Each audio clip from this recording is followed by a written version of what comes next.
what is being reported on national television or in daily newspapers, mainstream press, that Black newspapers, including the Journal and Guide, have been covering for years.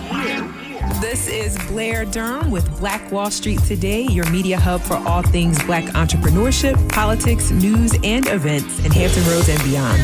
When I say black, y'all say Wall Street. Black Wall Street. Black Wall Street. When I say black, y'all say Wall Street. Black.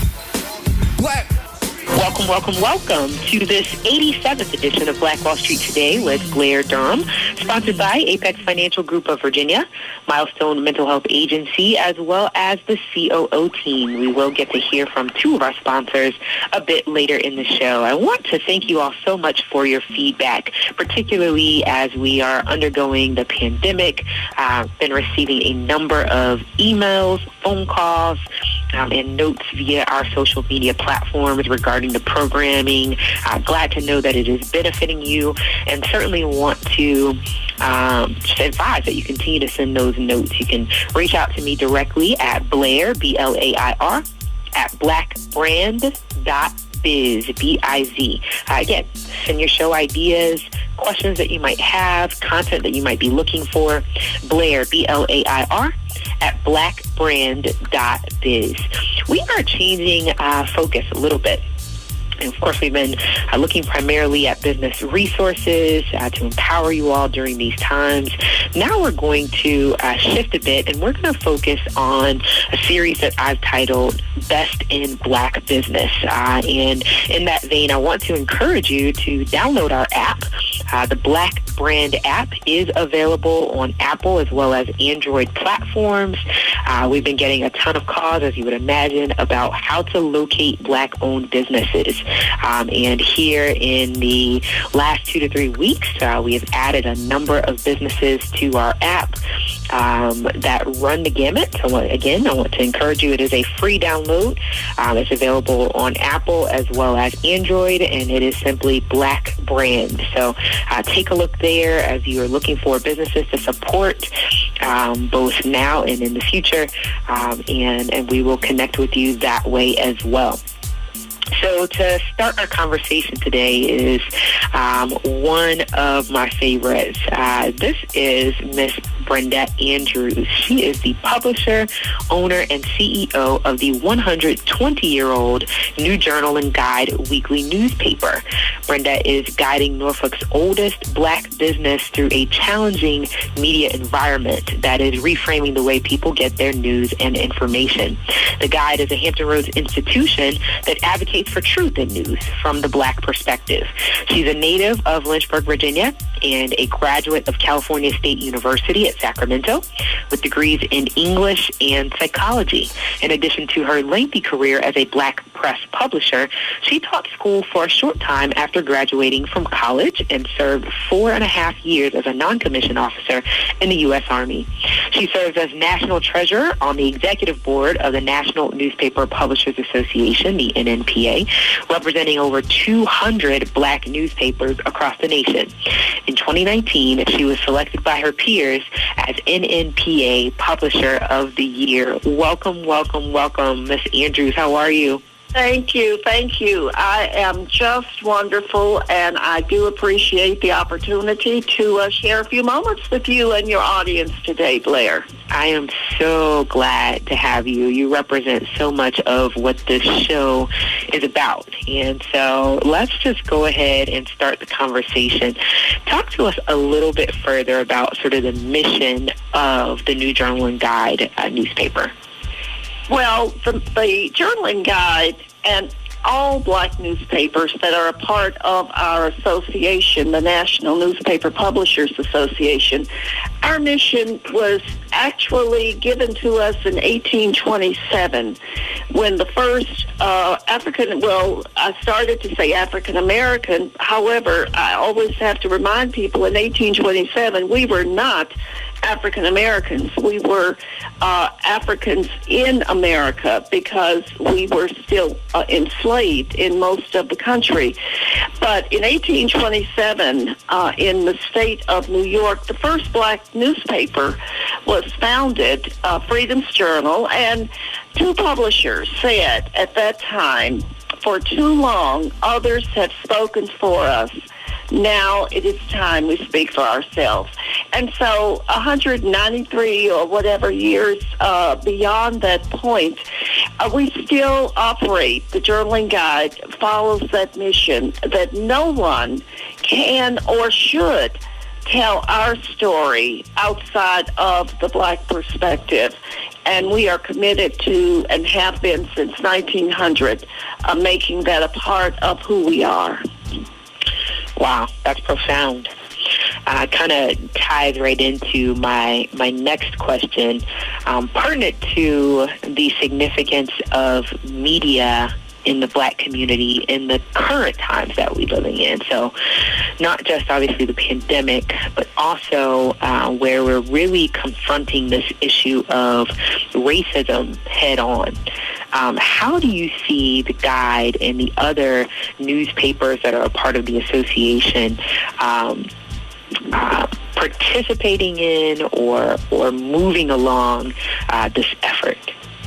You know, that's a great question, because what is being reported currently on national television or in daily newspapers, mainstream press, are the kinds of things and issues and concerns that come out of our community that black newspapers, including the Journaling Guide, have been covering for years.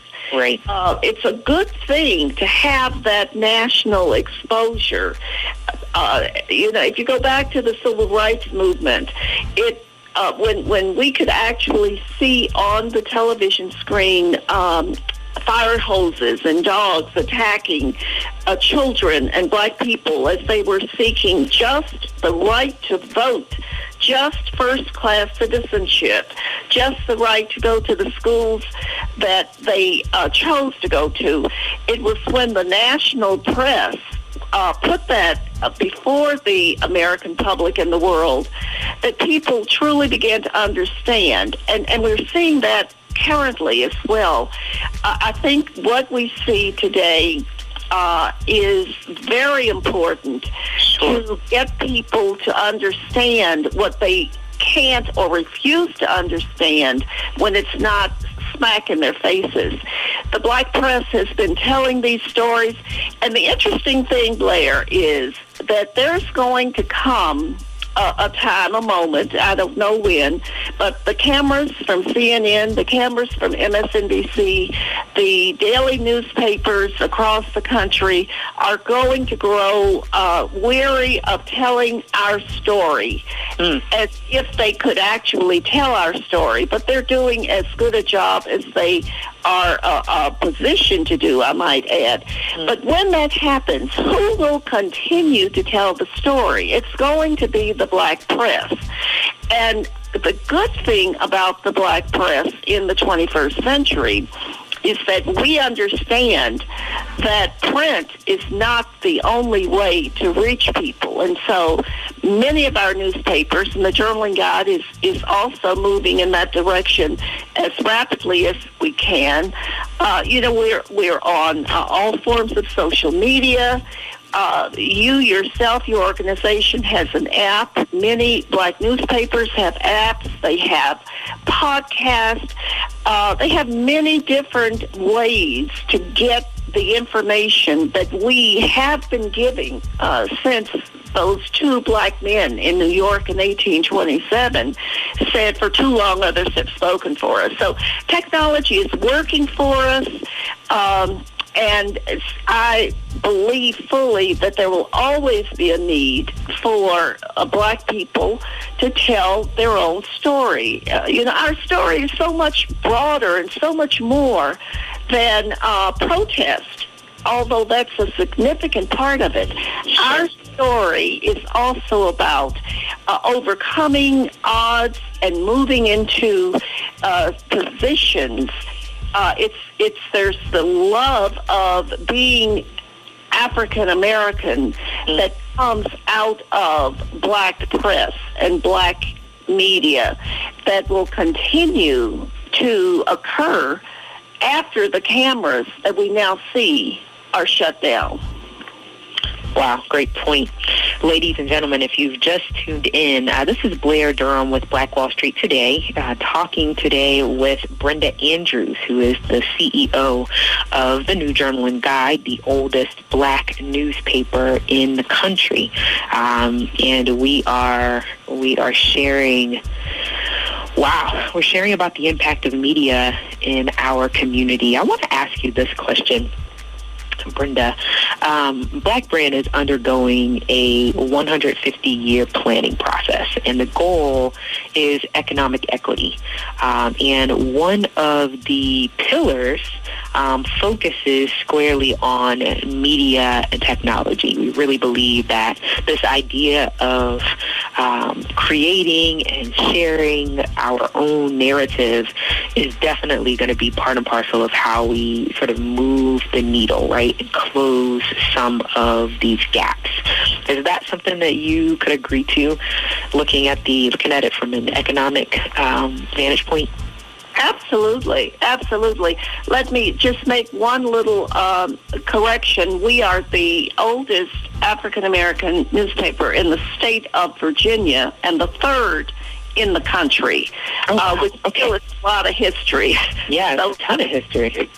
But as far as your question about the economic part of advancement, the civil rights movement and the current movement that we see had three components.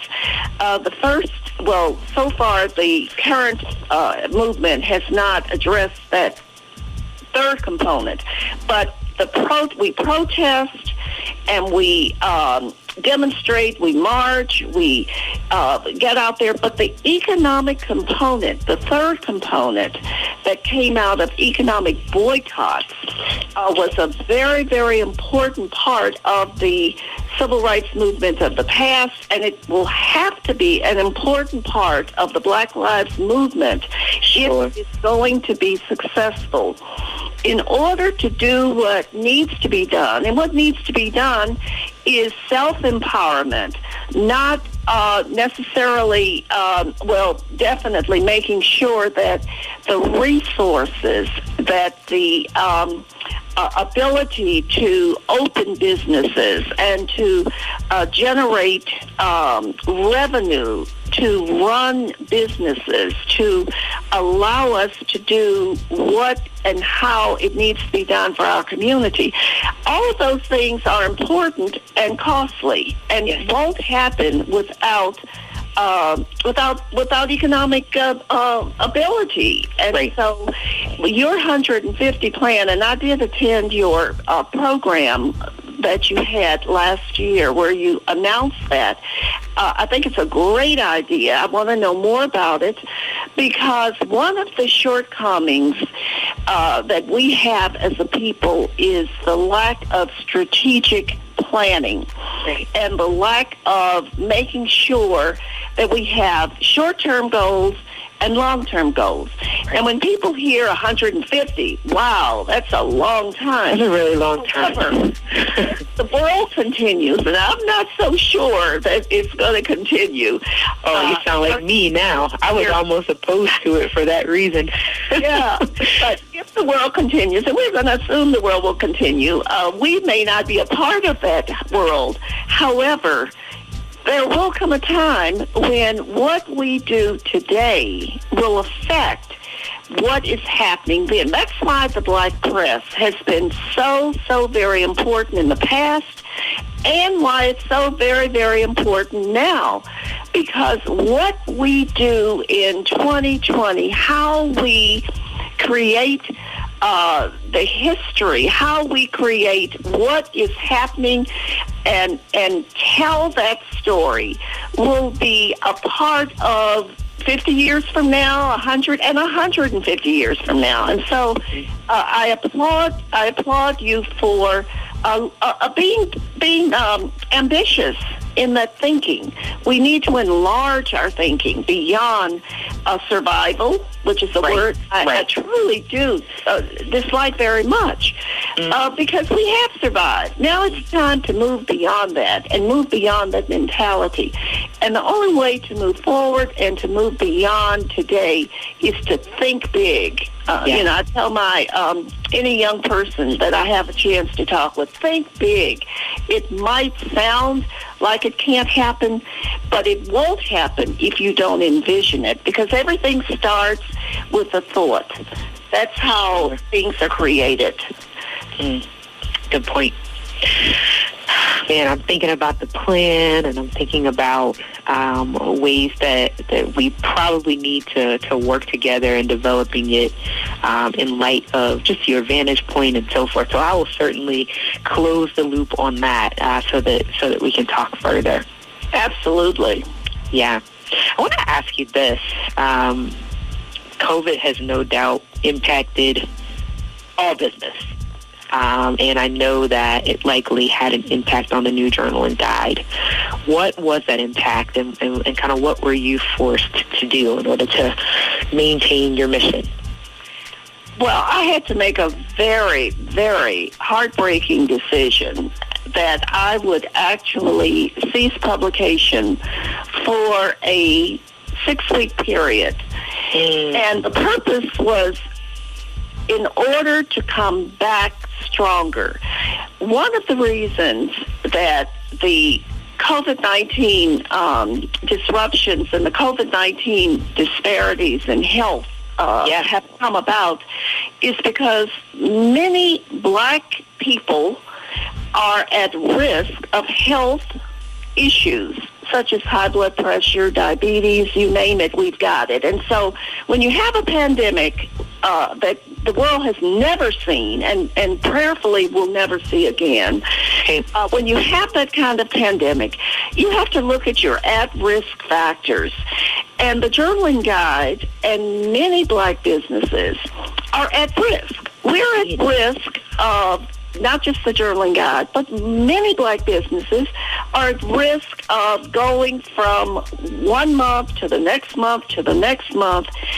And when you're in, and we were and still are in the midst of a pandemic, it became necessary to look strategically at where will the Journal and Guide after 120 years be at the end of 2020.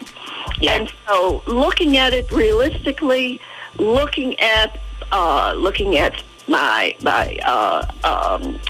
scheduling of advertising, because most businesses closed or at least shut down the operations that they were.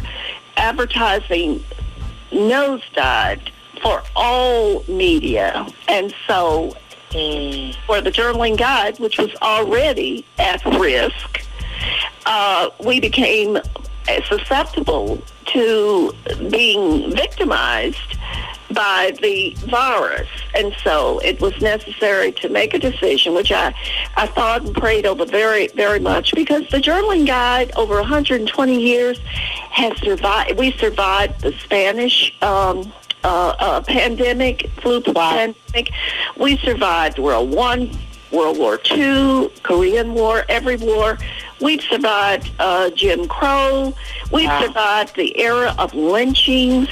We've survived J. Edgar Hoover, who of the FBI, who took it upon himself to try very hard to eliminate black newspapers and never missed an issue. And on my watch in 2020, I certainly did not want my legacy of the Journal and Guide's 30-some years that I've been here.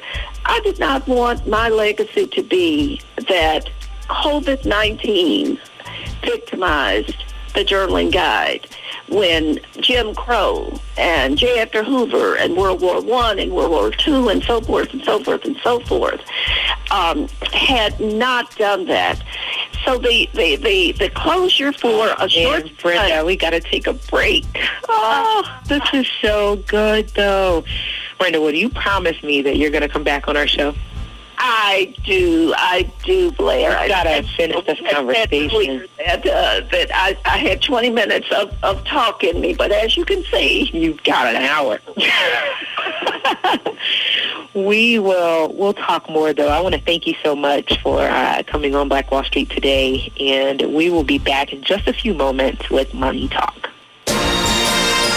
Excellence is being able to perform at a high level for a long period of time. The next level success is just a step away. Stay tuned. Black Wall Street Today will be right back after a word from our underwriting sponsors.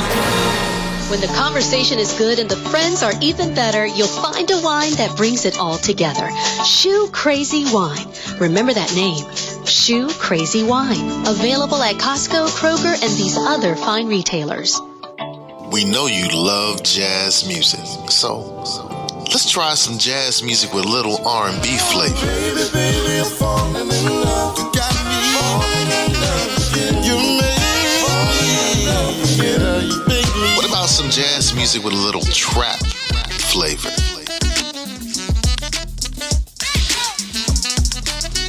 Jazz and Caribbean. Hey, we mix it up. So, online, look for Grandpa Crunk and enjoy the great jazz music. Grandpa Crunk. Jazz music. Peace. I'm your brother Crunk. I have a new podcast called Snatched. Sorry. You're about to get snatched. It's the best of my YouTube channel, Crumb TV. You're listening to the Snatched podcast. In audio mastered format. Snatch and run! On Blueberry, Android, the Edgy Podcast, Stitcher, Digital Podcast, and Speaker. Ever experienced what snatching is like? Welcome back to this 87th edition of Black Wall Street Today. It's time now for hashtag Money Talk. This segment is sponsored by Apex Financial Group of Virginia. And joining us now is Mr. Michael Gray. How are you? Good. And yourself? I am doing well. Happy Wednesday to you. It's always great to have you on. I understand today we're going to focus on financial literacy. Important topic. Financial literacy, we're going to cover 5 parts of financial literacy, which includes estate planning, retirement planning. We're going to talk about actually planning for emergencies, emergency planning. We're going to talk about Social Security planning as well as debt relief planning. That's perfect. I'm excited. Okay, so we'll start with financial literacy. Okay, let's define what financial literacy in its simplest terms means. Financial literacy in its simplest terms, it means a clear understanding of your financial condition.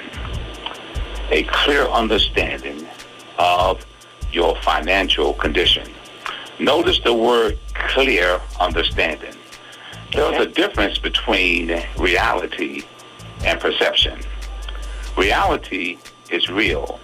Reality is actual. Reality is facts. Perception is what we perceive to know. Many times, it's what we don't know that can hurt us in the financial realm. Now, so financial literacy requires planning. It requires us to plan. Most people do not plan to fail. They fail to plan. Have in mind, financial literacy requires also for us to have the right tools in place. For an example, when we speak about estate planning an estate, the sole purpose of estate planning is to preserve your estate and not to lose your estate. Okay. Tool that we use to help individuals and our clients to preserve their estate is a simple tool called a living trust. A living trust will keep you out of probate, whereas a will put you in probate. And the key thing here is that you want to avoid probate because it can be very, very expensive and time delaying. So if you're interested in estate planning, give us a call today at 757-640-0207 for a free consultation, and we'll go into more details about estate planning. Okay. The second item I want to talk about is retirement planning. We at Apex Financial Group, our main concern here is safe money management. Safe money management. Safe money management requires us to make sure that our clients are getting what we call growth, accumulation. We also want to make sure that our clients' principal, what they invest, is protected, so the principal is never lost. Also, too, our main goal when it comes to retirement planning is to make sure that our clients receive a lifetime of income that will last them for their whole life during their retirement. We apply a tool here called the Rule of 72. The Rule of 72 simply states that you divide the interest rate into 72, and that will determine how many years it takes for your money to double itself. And so we apply that rule in many times to helping our clients to have a better retirement, and also through the growth and the contribution phase of retirement planning. Also, too, we have a concern today because of the pandemic. A lot of individuals in the marketplace today are concerned about losing value in their accounts when it comes to the 401ks, the IRA, the TSPs, and this is due to market volatility. In our society today with the pandemic, we have what we call wide swings in the stock market. The market goes up, market comes down. And in many cases, people are losing up to 20 to 30% values in their accounts that's tied to these markets. What we do here is we try to keep our clients out of harm's way. And that way they can have their principal protected and at the same time realize a good growth. And so if you're interested in retirement planning, again, you can call us today for a free consultation. The number here is 757-640-0207. Call today. The other item I want to talk about when it comes to financial literacy is a lot of times we have a tendency not to plan for emergencies. Now, simply stated, most cases, we're told to put 3 months to 6 months aside for emergency situations of our income. But today, with the pandemic, so many people are experiencing hardships. And with this new CARES Act, the CARES Act, this is an opportunity for a lot of individuals today that are having some difficulties or some hardship due to this pandemic because of loss of income or loss of job. With the CARES Act gives an opportunity for individual to withdraw up to $100,000, okay, out of their retirement account, whether it be a 401k, TSP, IRA, due to a hardship without any penalties, even before age 59 and a half. So you can withdraw up to $100,000 without any penalties if there's a hardship out of a qualified retirement account. And so we have a lot of our clients with the CARES Act. And if you're experiencing hardship today and like to know more about that, please give us a call today at 757-640-0207. The other item that's on the schedule today is what we call Social Security planning. Okay. Now, a lot of times people don't look at Social Security as a planning tool, but Social Security is really a planning tool. And the reason for that being is because so many people don't have any idea whether they want to start their benefits at age 62, whether at age 66, or some want to wait to age 70. Regardless what the case may be, we can give you a free Social Security review. And this will help you to determine which is right for you, whether it be early, whether it be at full retirement age, or whether it be at age 70. And so we have some different programs here. For example, that could be a help to many people. One, the spousal benefit, 2 qualifying spouses. We've got 2 qualifying spouses.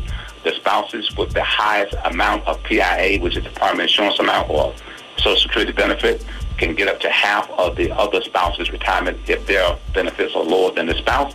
So that's an automatic way you can increase your benefits. And again, if you're interested in spousal benefits, give us a call today at 757-640-0207. Also, too, when it comes to Social Security benefits, a lot of times there's so many different programs here that we have. One is called the Survival Benefit for Married Couples. With this benefit, if one of the spouses pass away, the spouses that have the high, let's say the spouse that passed away and that is deceased, had a higher benefit amount than the surviving spouse, then the surviving spouse can come up to the higher amount. That's called the Surviving Benefit for Married Couples. There's a whole lot of things concerning Social Security. That's why Social Security to me is a planning tool. Another benefit for Social Security is called the Retirement Benefit for a divorced spouse. If you're divorced, it's possible that you could receive a Social Security retirement based on your former spouse work record as long as certain rules are met. You must have been married for at least 10 years before you divorce. And basically what that means is that you can come up and get an increase of 50% of your former spouse benefits without any effect on your former spouse benefits at all. So again, that's another benefit. That's powerful. That's another benefit that you can get just by calling us today at 757-640-0207. And the last thing I'm going to talk about, Blair, is debt relief planning. Here at Apex, we have programs that can help individuals get out of debt 9 years or less without any additional money coming out of their current budget. And so with the debt relief program, can you imagine if you didn't have a car payment, a mortgage payment, credit cards payment, a student loans payment, can you imagine how you can take that additional money, you can invest that money, and create more wealth for yourself? So here we have a program called Debt Relief, and we can show you how you can get out of debt, including paying off mortgages and all the other debts that you're concerned about, whether it be auto loans, student loans, personal loans, credit cards. We can show you how you can retire those debts in less than 9 years, okay, without spending any additional money. And so if you're interested in debt relief, give us a call today at 757-640-0207. And the main thing here is that, again, we want to make sure that we put a plan together, because most people don't plan to fail, they fail to plan. And so by taking 1 hour, we'll give you that free hour, no cost. You can call us for a free consultation on any of these things that I talked about, or any other concerns that you may have concerning your finances, and we'd be more than happy to sit down with you for 1 hour and discuss these things with you. So again, call us today at 757-640-0207, and we'd be more than happy to talk with you. And so Blair, that basically wraps up some of the things that I wanted to just talk about briefly in reference to financial literacy. If there's a question on your end, if you have a question, I'd be more than happy to address that. If you have something that I've talked about. Super important information. I think it bears repeating. We know that this is probably the number one issue facing the Black community is lack of financial literacy and lack of financial planning. So I think everything you stated today was spot on. We do have about 2 minutes remaining. Do you care to give us an update on things in terms of federal legislation and perhaps any additional stimulus monies, any update with regard to the PPP program or the EIDL program? Okay, yes. With the PPP program, that money is still available. Businesses can still apply for the PPP as well as the EIDL program. Money is still available for both those programs. And again, most business owners can apply for both. Also, too, with the stimulus for wage earners, employees, they still looking at and considering also maybe doing a second wave, a stimulus payment of $1,200. That have not yet been approved through the House and the Senate, but the talk is that it's going to probably be another check coming to most Americans for $1,200. So that's a quick update on the stimulus programs. Okay. All right. Take that. Sounds fantastic. All right, what do we have to look forward to next week as we're wrapping up here? Next week, we're going to talk about some other key ingredients, key tools that we can use in helping us to build what I call an airtight financial plan. And next week, we're going to continue to talk about things that we need to include in our financial plans that will give us the retirement and the wealth that we're trying to create. Okay, I think that's awesome. All right, well, this has been another edition of #Money Talk with Michael Gray. This has been sponsored by Apex Financial Group of Virginia. You can get more information online at apexfinancialgroupofva.com, or, again, you're welcome to call for a free consultation at 757-640-0207. Again, that's area code 757-640-0207. All right. Thank you so much, sir. We'll be back in just a moment.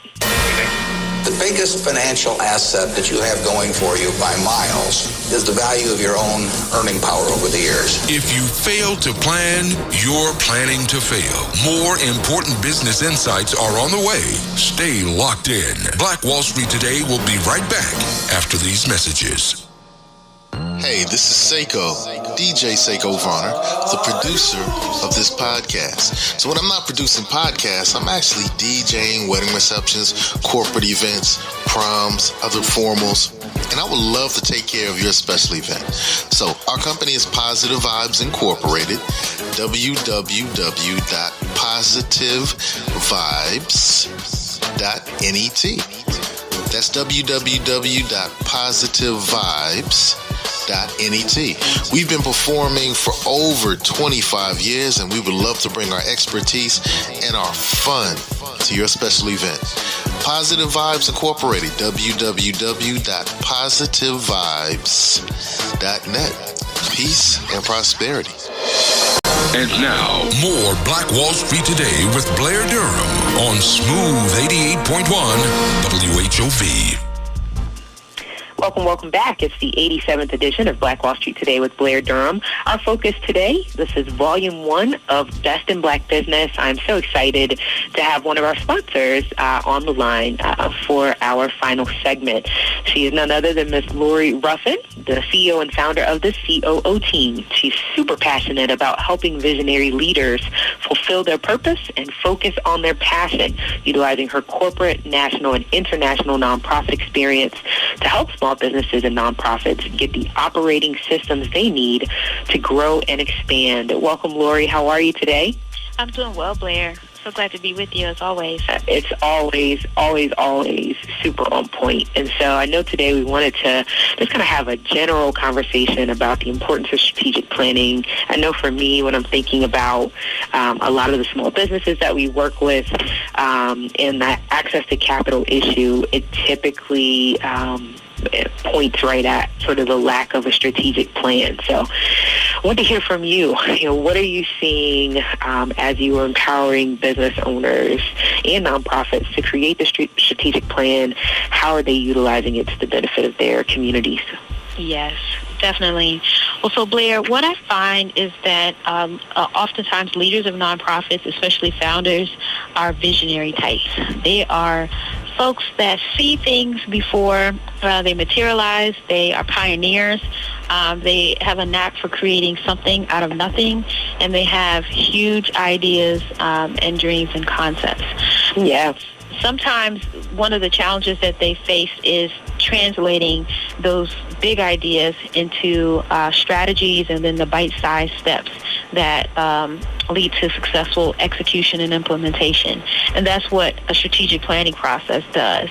It helps take those big ideas, really clarify them so that they can be in shareable form, and then it helps people translate that so that a team can get around it and execute it. I think without that translation, some ideas just never really get off the ground. Wow. Yeah, you said a mouthful. Because you're right. We can see what we'd like the future to become, but in terms of how to actually get there and how to get the folks on board to make it happen, it's a different story. And so I appreciate your expertise in that regard. What do you have coming up by way of assistance for nonprofit leaders?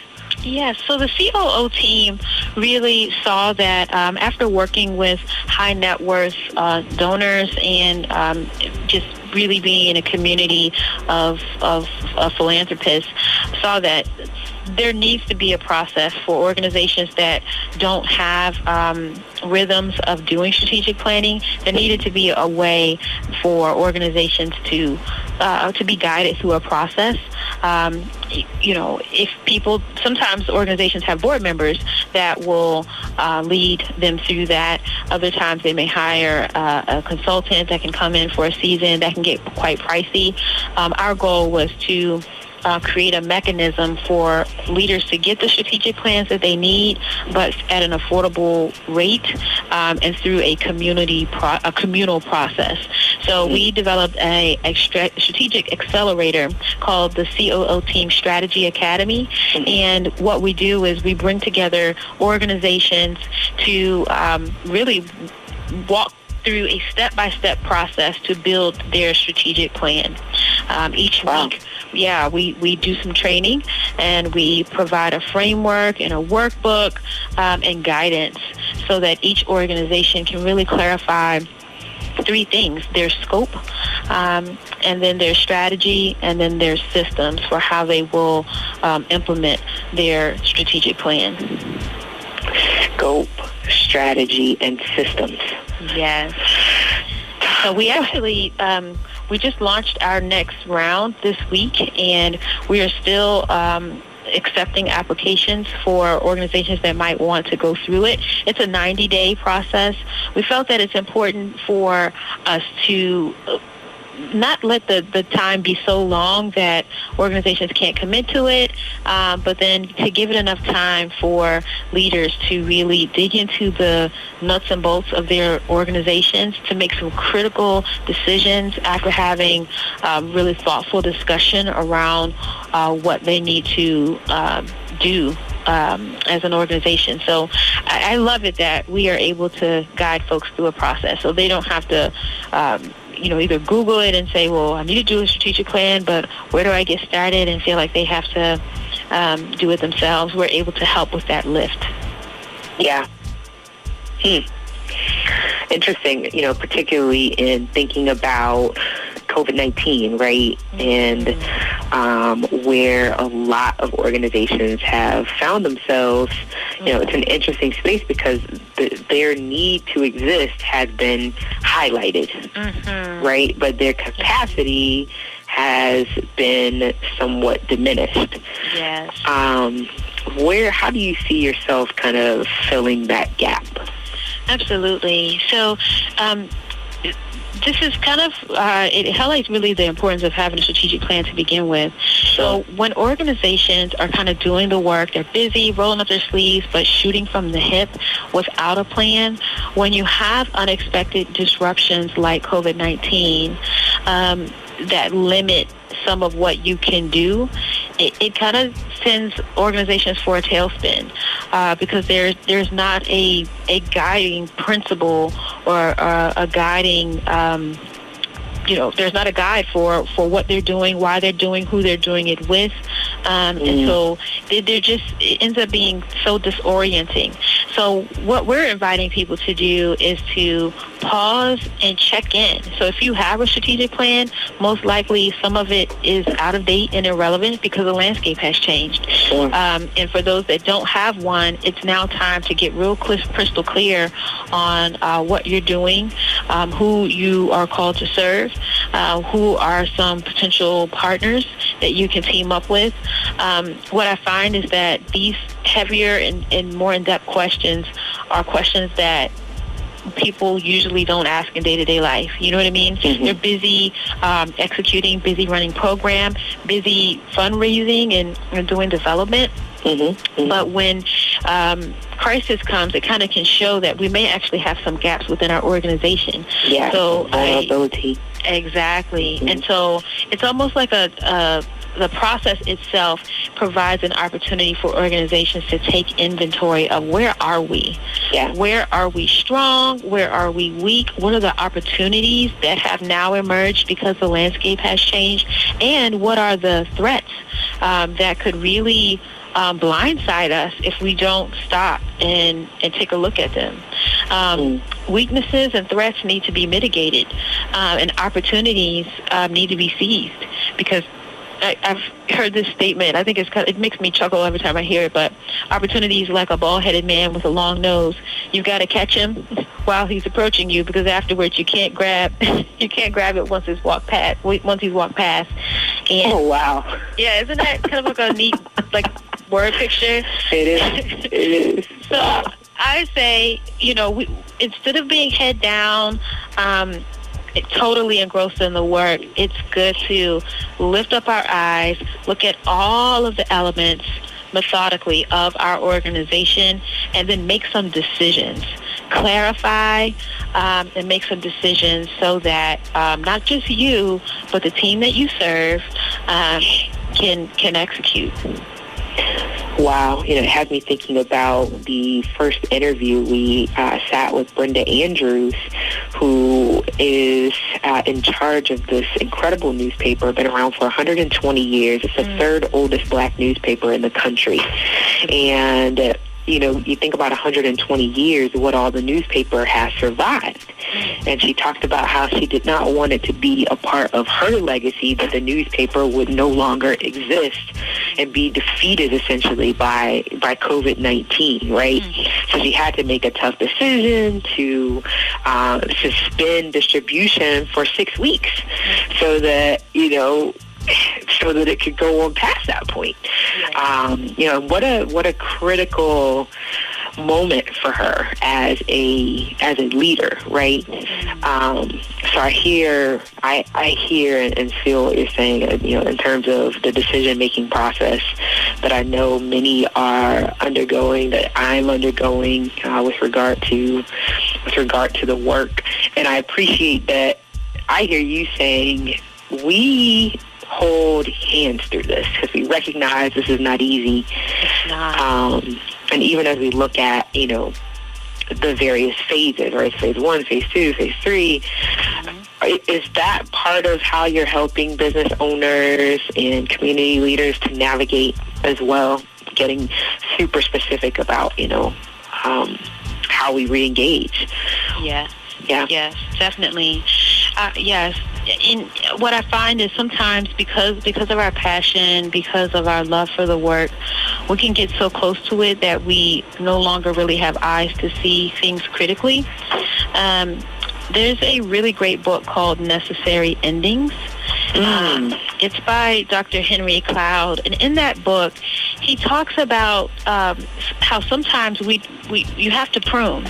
If you think about a rose bush, in order to get the best out of the bush, you have to kind of cut off some of the buds that are zapping the energy and the resources of that bush, so that the resources of the bush can go into the places of most potential.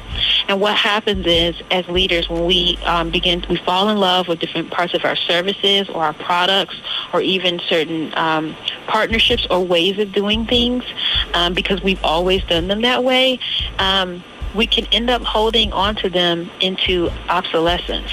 So what's really important to do in a strategic planning process, it puts everything on the table. And that can be scary for a leader. So what we do is we walk with you to look at everything. And we're not saying we're going to throw everything away. What we're going to do is take a critical look at all of the pieces to determine what needs to be pruned and what can be dialed up to be more fruitful. And that process, to have guidance through that, can be really helpful, and then also to be able to do that in a learning environment with other executive directors that get it. When we do a strategy academy, we incorporate organizations from all across the country. As far west as Portland, Oregon, as far south as Atlanta. We've had folks from Chicago, different places, Virginia, Ohio, and you get that cross-pollination that happens when leaders come and they bring their strengths, they bring their challenges to the table to say, we're going to all look at all of the pieces of our organization, and we're going to be real thoughtful and strategic about it so that we can increase our impact. Every organization wants to be more impactful. They want to grow their footprint, wants to serve, more clients and serve them better.